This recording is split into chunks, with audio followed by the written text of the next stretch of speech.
Well, good evening, all. It's Wednesday night at 7:25 in the evening. Had to take the day off because the wife had to go to the doctor's. Uh, Nothing new there. Uh, just scanning over all the different headlines, and I have to wonder: does anybody out there still have a brain that's bothered in politics?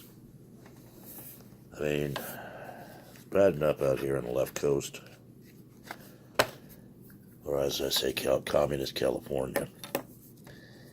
You got the Democrats out here always screaming they don't want voter ID, blah, blah, blah. You shouldn't have to show an ID to vote. Well, you got to show an ID to cash a check. You got to show an ID to buy a car, everything else.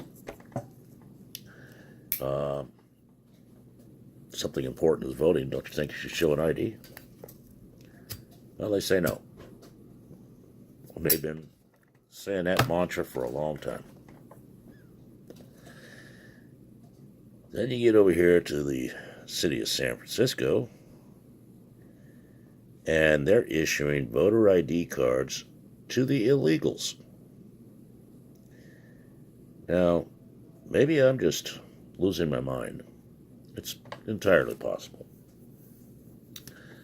But if you don't want a voter ID to protect the election from being influenced by others, why are you giving illegals IDs they have to use to vote? If they're illegal, they shouldn't have the right to vote. Maybe I'm just looking at the wrong way. I'm using logic. But that's beside the point. It seems like every Democrat now is turning around and jumping on the, what I call the Bernie Sanders bandwagon. They've realized they can get all these stupid unicorn-loving snowflake idiots to vote for them if they offer them everything for free. Free housing, monstrous minimum wage, free medical. They'll never have to do a thing to get it, pay it back, or anything else. That's fine and dandy in a utopian world. Everything's free. Nobody has to do anything to pay for it. But oh, my aching back. Because who's going to foot the bill for all this free crap? People like me and millions of others that actually work for a living. I mean, if you can show me how you can afford to give free education through the college level, free medical for the rest of your life to everybody without them putting forth a single dime, and it's not going to drive this country into bankruptcy, prove it to me. But the last time I went to college, professors wanted to get paid.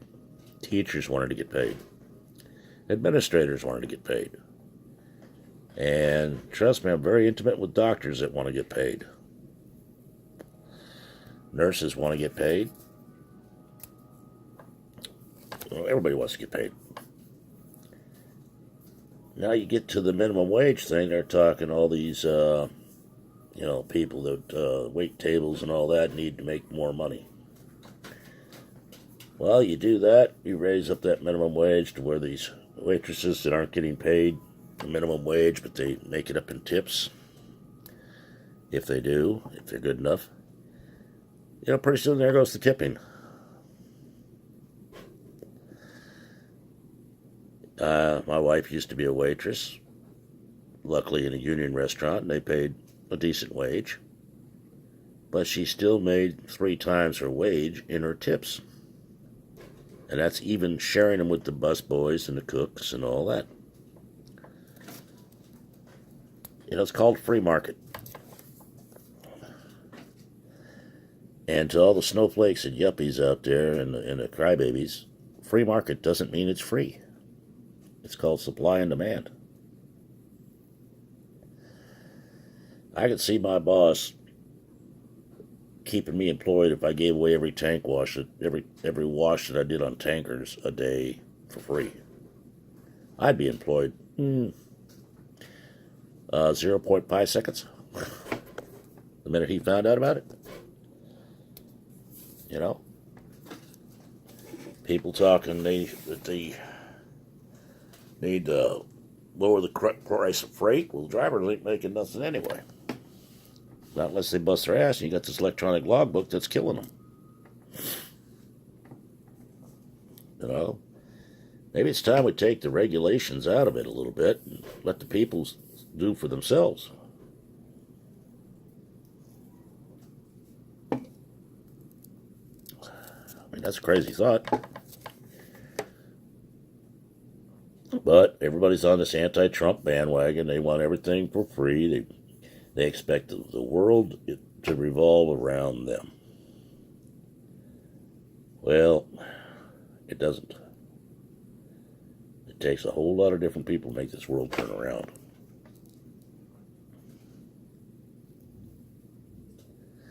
If I'm wrong, somebody please explain it to me. But the way I understood this, the way this country was that if you worked hard, you made a living, you took care of your family, that was good enough. You managed to get rich doing it, that's great. If you live within your means, you can do it. But you got credit card companies offering people cards and all that, and everybody's getting in deep into credit card debt. Check cashing stores are being nothing but loan sharks, which is their right.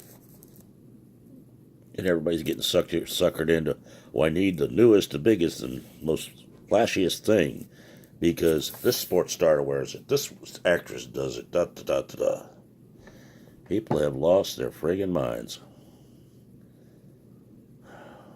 We're paying people millions of dollars to play a game. Somebody ought to research the Roman era. Because all of our arenas are nothing but gladiator fields. You keep the citizens happy at the gladiator games, they don't see what the politicians are doing. And there went the Roman Empire.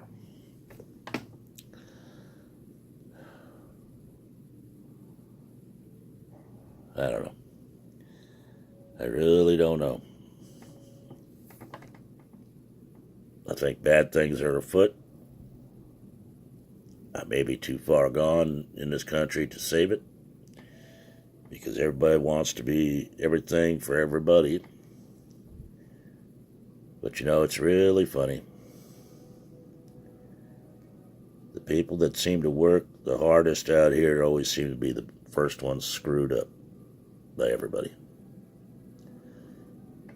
I agree that there should be a welfare system because there are some people that need it to get on their feet. But it should not be a generational thing. You want to have a welfare system, fine. You got a bunch of mothers that are on aid for dependent children, fine and dandy. Give them the welfare. Put together a daycare center and have them run a daycare center, work a daycare center on their days. You know, a couple days a month to pay for the welfare, pay back the welfare. You know, they get a free daycare, they're learning a trade at the same time. But if you're just giving money to people to do nothing, that's exactly what you get out of it, nothing. You know, you give a person a chance to work and to take pride in what they do. Chances are they'll never be on welfare again. But that's just a crazy old redneck's opinion. If you all like it, tell me so. If you don't, tell me so. If you want to comment, send me an email at redneckrebel1956@gmail.com. I'll answer it. You may not like it. On a closing note, as usual, honor our veterans that are coming back. Honor the people that serve. If you can help out a homeless veteran or a veterans organization that's reputable, do so. They stood the wall for us, and they're standing it still, so we can sleep in peace at night. Let's try to show them the honor they deserve. To all ones serving and having served as a vet, I salute you. Welcome home. If you're not home yet, come home hale and hearty. Old Redneck out.